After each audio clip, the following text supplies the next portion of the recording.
वर्षा की सास का स्वर्गवास हो गया है। अब घर के सभी लोग मिलकर ये सोचने लगे कि घर की जिम्मेदारी कौन संभालेगा। तभी रीटा का पति आनंद कहता है, देखो भाई, हम दोनों भाई काम के सिलसिले में घर से बाहर ही रहते हैं और जिस तरह से माँ घर संभालती थी उस तरह से हम में से कोई नहीं संभाल पाएगा। तभी आनंद का छोटा भाई और वर्षा का पति दक्ष कहता है, मेरा तो ये मानना है कि भाभी घर की बड़ी बहू है तो घर की जिम्मेदारी भाभी के हाथ में होनी चाहिए। वर्षा दक्ष की बात सुनकर मुंह बना लेती है और सोचती है, समझ नहीं आता, दक्ष जी मेरे पति हैं या रीटा भाभी की? जहाँ देखो उन्हीं का नाम का गुणगान गाते रहते हैं। वो ये सब सोच ही रही थी कि अचानक आनंद कहता है, तुम ठीक कह रहे हो दक्ष। रीटा, आज से घर की सारी जिम्मेदारी तुम्हें उठानी है और घर को इस तरह संभालना है जैसे माँ संभालती थी। ठीक है आनंद जी, जैसा आपको सही लगे। फिर क्या था, घर की सारी जिम्मेदारी रीटा पर आ गई और सास की जगह ले ली रीटा ने। लेकिन वर्षा रह गई बहू की बहू। अब उसकी सास जिंदा थी तब तो वर्षा को काम करना ही पड़ता था, लेकिन सास के स्वर्गवास होने के बाद उसे दुगना काम करना पड़ता है, क्योंकि रीटा के हिस्से का काम भी वर्षा ही करेगी ना। पहले तो रीटा भाभी थोड़ा बहुत काम कर लेती थी, लेकिन अब तो मजाल है वो किसी काम को हाथ लगा ले। मुझे तो अपनी नौकरानी समझती है। अच्छी जगह लिए इन्होंने मेरी सास की। वर्षा बड़बड़ा रही थी कि अचानक रीटा ने उसे आवाज देते हुए कहा, वर्षा जल्दी मेरे लिए चाय लेकर आओ, मुझे बाहर जाना है कुछ सामान लेने। लो, दे दिया महारानी ने नया आदेश। अब जाओ इनका काम करो, न जाने कब मेरा पीछा छूटेगा इस महारानी से। वर्षा रीटा को चाय देती है। रीटा चाय पीते हुए कहती है, वर्षा, तुमने चाय पत्ती इतनी ज्यादा क्यों डाल दी? चाय का टेस्ट भी कड़वा लग रहा है। भाभी पत्ती तो मैंने ठीक ही डाली है, अब आपकी जुबान ही कड़वी हो चली है तो मैं क्या करूं? क्या कहा तुमने? मेरी जुबान कड़वी है? तुम तो जैसे शहद टपकाती फिरती हो ना। सब पता है मुझे, जब से घर की जिम्मेदारी मेरे ऊपर आई है तब से तुम मुझे कितना बुरा भला कहती हो।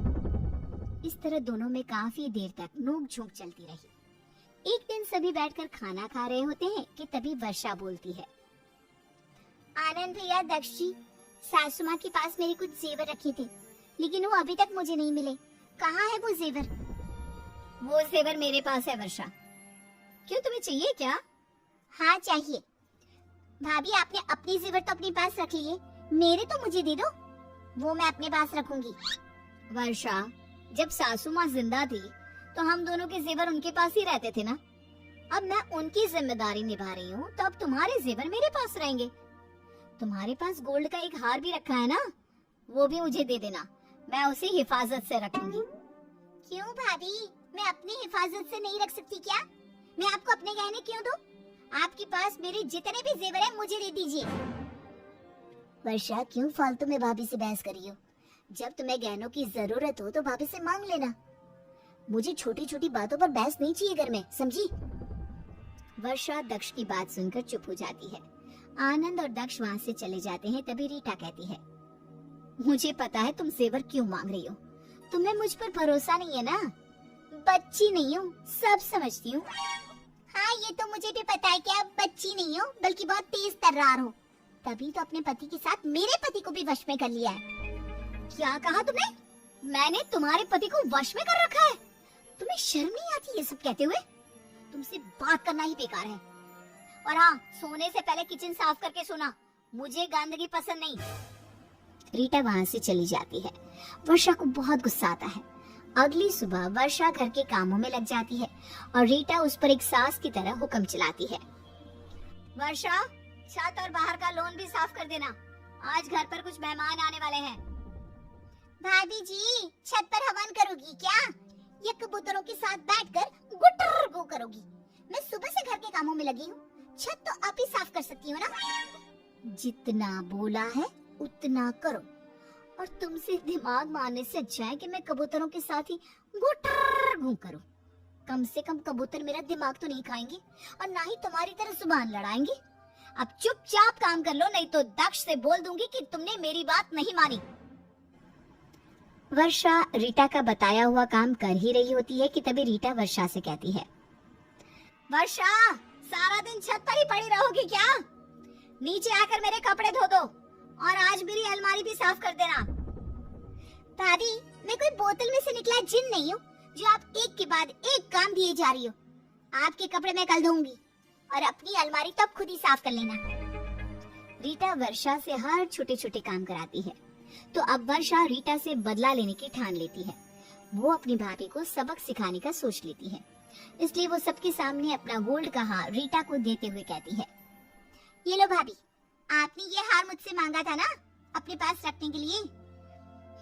आप ही रख लो इसे, लेकिन संभाल कर रखना। ये हार मुझे मेरी माँ ने दिया था। हाँ ठीक है, मुझे मत बताओ मुझे कैसे रखना है। मैं इसे तुमसे ज्यादा ही संभाल कर रखूंगी। वर्षा, तुमने मेरी बात मानकर भाभी को अपना हार दे दिया, मुझे बहुत अच्छा लगा। वर्षा रीटा को हार तो दे देती है, लेकिन बाद में उसे चुरा लेती है। कुछ दिन बाद रीटा की बहन मंजू की शादी होती है। घर के सभी लोग शादी में जाने के लिए तैयार होते हैं। तभी वर्षा रीटा से कहती है, भाभी, मुझे मेरा गोल्ड का हार दे दो जो मेरी माँ ने मुझे दिया था। मैं वही हार पहनकर आपकी बहन मंजू की शादी में जाऊंगी। वर्षा की बात सुनकर रीटा अपने कमरे में वो हार लेने जाती है। जब वो काफी देर तक कमरे से बाहर नहीं आती तो आनंद, दक्ष और वर्षा तीनों ही उसके कमरे में जाते हैं। आनंद कहता है, क्या हुआ रीटा, तुम्हें हार लाने में इतनी देर क्यों लग रही है? आनंद जी, मैं बहुत देर से हार ढूंढ रही हूँ लेकिन मिल नहीं रहा। पता नहीं कहाँ चला गया। बाकी सभी जेवर तो है लेकिन वर्षा का वो हार ही नहीं मिल रहा। ये सुनते ही वर्षा शोर मचा देती है, भाभी, आपने मेरी माँ का हार खो दिया। आप तो बड़ी जिम्मेदारी निभाने की बात करती थी और एक हार नहीं संभाला गया आपसे। देखो भाभी, वो हार मेरी माँ की आखिरी निशानी है मेरे पास। मुझे मेरा हार वापस चाहिए, यानी वापस चाहिए बस। दक्ष, आनंद और वर्षा रीटा को खूब सुनाते हैं और थोड़ी देर बाद सभी मंजू की शादी में चले जाते हैं। वर्षा मौका पाकर अपनी माँ के हार की सुंदर सी पैकिंग कराकर टेबल पर रखी बहुत सारे गिफ्ट के बीच में रख देती है। अब हो गया मेरा काम। अब मंजू कभी ना कभी तो ये हार पहनेगी, तब मैं रीटा भाभी को बताऊंगी। कुछ दिन बीत जाते हैं। रीटा अपनी बहन मंजू को खाने पर बुलाती है। इत्तेफाक से मंजू वही हार पहनकर रीटा के घर आती है। मंजू, ये हार तुम्हारे पास कैसे आया? पता नहीं दीदी, मेरी शादी में किसी ने गिफ्ट दिया था। अरे पर ये हार तो वर्षा का है जो मुझसे खो गया था। तो तुम्हें किसने गिफ्ट दिया? आपने भाभी। मेरी माँ का हार आपके पास था ना, और अब ये आपकी बहन के पास है। आपके सिवा ये हार और कौन दे सकता है? तभी आनंद कहता है, वर्षा ठीक कह रही है। तुम ऐसा करोगी मैंने सपने में भी नहीं सोचा था। शर्म आनी चाहिए तुम्हें रीटा। हाँ भाभी, मैंने आपको इतनी इज्जत दी, हमेशा आपको माँ की जगह देखा। चाहे गलती आपकी हो या वर्षा की, मैंने हमेशा वर्षा को ही डांटा, आपसे कभी कुछ नहीं कहा। लेकिन आपने ये अच्छा नहीं किया। वर्षा अपने जेठ और अपने पति की बातें सुनकर बहुत खुश हो रही थी।